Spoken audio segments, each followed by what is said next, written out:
ಇಂತಹ ಗ್ರಹಣ ಅನ್ನೋದನ್ನು ನಾವು ಭಯಪಡಬೇಕಾಗಿಲ್ಲ. ಎಷ್ಟೋ ಬಾರಿ ಹೇಳಿದ್ದೀನಿ, ಪ್ರತಿ ಗ್ರಹಣದಲ್ಲೂ ನಾನು ಇದನ್ನೇ ಹೇಳ್ತೀನಿ, ಈ ಬಾರಿಯೂ ಅದನ್ನೇ ಹೇಳ್ತೀನಿ.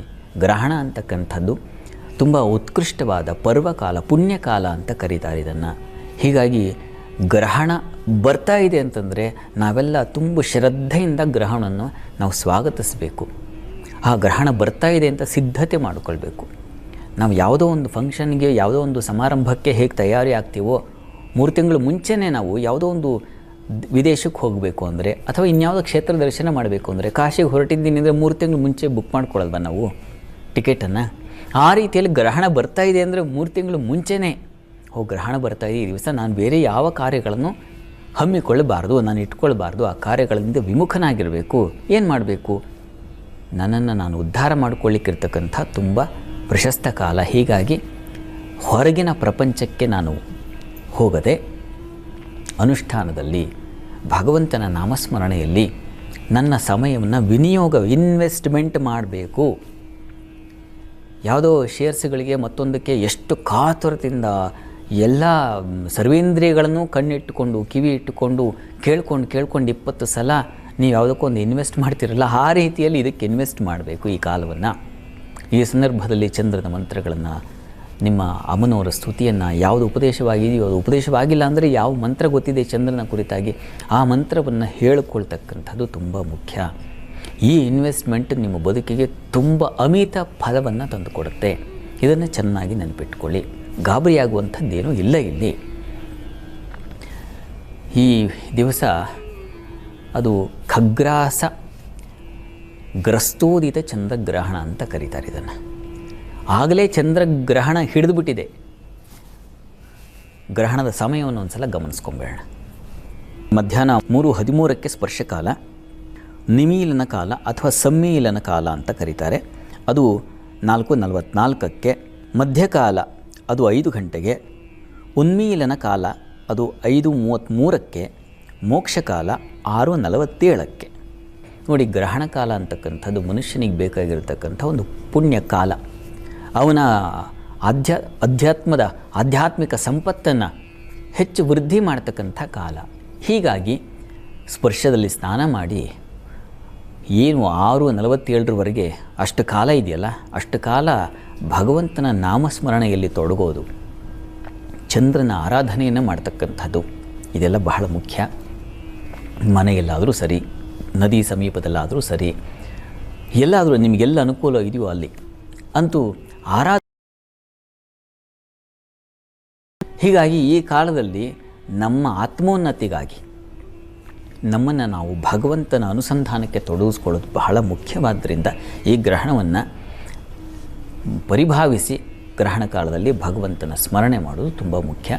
ಇನ್ನು ಗರ್ಭಿಣಿಯರಿಗೆ, ಅಶಕ್ತರಿಗೆ, ಪುಟ್ಟ ಮಕ್ಕಳಿಗೆ, ವೃದ್ಧರಿಗೆ, ರೋಗಿಗಳಿಗೆ, ಇವರಿಗೆಲ್ಲ ಶಾಸ್ತ್ರವೇ ಒಂದು ರಿಯಾಯಿತಿಯನ್ನು ಕೊಟ್ಟಿದೆ. ಊಟ ಮಧ್ಯಾಹ್ನದವರೆಗೆ ತಾವು ಮುಗಿಸ್ಕೊಳ್ಬಹುದು.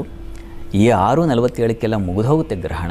ಆನಂತರದಲ್ಲಿ ಯಥಾಪ್ರಕಾರ ನಿಮ್ಮ ಜೀವನ ಊಟಕ್ಕೆ ಕೊರತೆಯಾಗದ ಹಾಗೆ ಈ ಜೀವನವನ್ನು ಅಂದರೆ ಈ ದಿನವನ್ನು ಸಾಗಿಸಬಹುದು. ಆತಂಕ ಏನೂ ಬೇಡ. ಇನ್ನು ಈ ಗ್ರಹಣ ಸಂದರ್ಭದಲ್ಲಿ ಬಹಳ ಮುಖ್ಯವಾಗಿ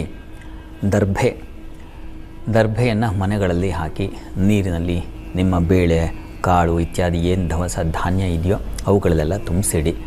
ಚಂದ್ರ ಆ ಕಿರಣಗಳು ಸ್ವಲ್ಪ ಮಟ್ಟಿಗೆ ವಿಷಕಿರಣಗಳಾಗಿರುತ್ತೆ. ಆ ಕಾರಣದಿಂದಾಗಿ ಪರಿಣಾಮ ವ್ಯತಿರಿಕ್ತವಾಗಬಹುದು ಅನ್ನೋ ಕಾರಣಕ್ಕಾಗಿ ಗ್ರಹಣ ಸಮಯವನ್ನು ಸ್ವಲ್ಪ ಆಹಾರ ನಿಷಿದ್ಧ ಇತ್ಯಾದಿಗಳಿಗೆ ಶಾಸ್ತ್ರಗಳು ಹೇಳಿದ್ದಾವೆ. ಅದು ಹಾಗಾಗುತ್ತೆ. ಈ ಸಂದರ್ಭದಲ್ಲಿ ಯಾರಾದರೂ ಜನ್ಮಿಸಿದ್ರೆ ಗ್ರಹಣ ಶಾಂತಿ ಇತ್ಯಾದಿಗಳನ್ನು ಮಾಡಿಸಬೇಕು. ಚಂದ್ರ ಮನಸ್ಸಿನ ಅಧಿಪತಿ. ಈ ಕಾರಣದಿಂದಾಗಿ ಮನಸ್ಸು ರಾಡಿಗೊಳ್ಳದ ಹಾಗೆ ಇಟ್ಕೊಳ್ಳಿಕ್ಕೆ ಭಗವಂತನ ನಾಮಸ್ಮರಣೆ ದೊಡ್ಡ ಮಹಾಬಲ ಊರುಗೋಲಾಗುತ್ತೆ.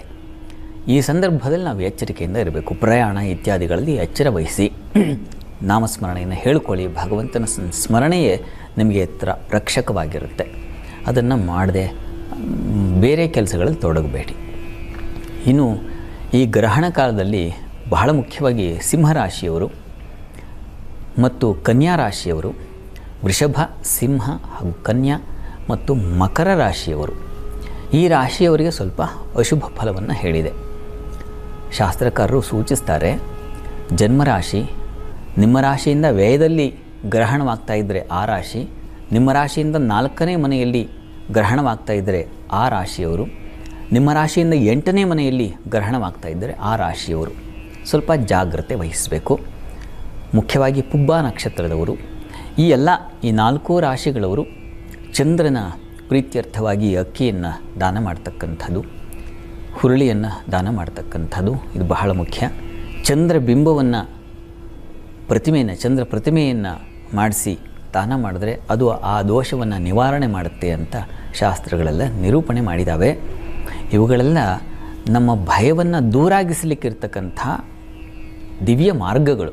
ಇದನ್ನು ಮಾಡೋದ್ರಿಂದ ನಮ್ಮ ಮನಸ್ಸಿಗೆ ಮಹಾಶಾಂತಿ ದೊರಕುತ್ತೆ, ನೆಮ್ಮದಿ ಸಿಗುತ್ತೆ ಮತ್ತು ಆ ಗ್ರಹಗಳ ಅನುಗ್ರಹವೂ ಉಂಟಾಗುತ್ತೆ. ಅದರಲ್ಲಿನ್ನೂ ಸಂಶಯ ಬೇಡ. ನಂಬಿಕೆಯಿಂದ ಶ್ರದ್ಧೆಯಿಂದ ಈ ಕಾರ್ಯಗಳನ್ನು ಮಾಡಿ, ಆತಂಕ ಬೇಡ. ಒಳ್ಳೆಯ ಪುಣ್ಯಕಾಲ. ಈ ಪುಣ್ಯಕಾಲವನ್ನು ಭಗವಂತನ ನಾಮಸ್ಮರಣೆ, ಭಗವಂತನ ಆರಾಧನೆ ಅಂದರೆ ಮನಸ್ಸಿನಲ್ಲಿ ಅವನ ಸ್ಮರಣೆ ಅನುಸಂಧಾನಗಳಲ್ಲಿ ನೀವು ಕಾಲವನ್ನು ನೀವು ವಿನಿಯೋಗ ಮಾಡ್ತಕ್ಕಂಥದ್ದು ಬಹಳ ಮುಖ್ಯ. ದಯಮಾಡಿ ಹಾಗೆ ನಿಮ್ಮನ್ನು ನೀವು ಭಗವಂತನ ಸಾಮೀಪ್ಯದಲ್ಲಿ ಇಟ್ಕೊಳ್ಳಿ. ಒಳ್ಳೆಯದಾಗಲಿ.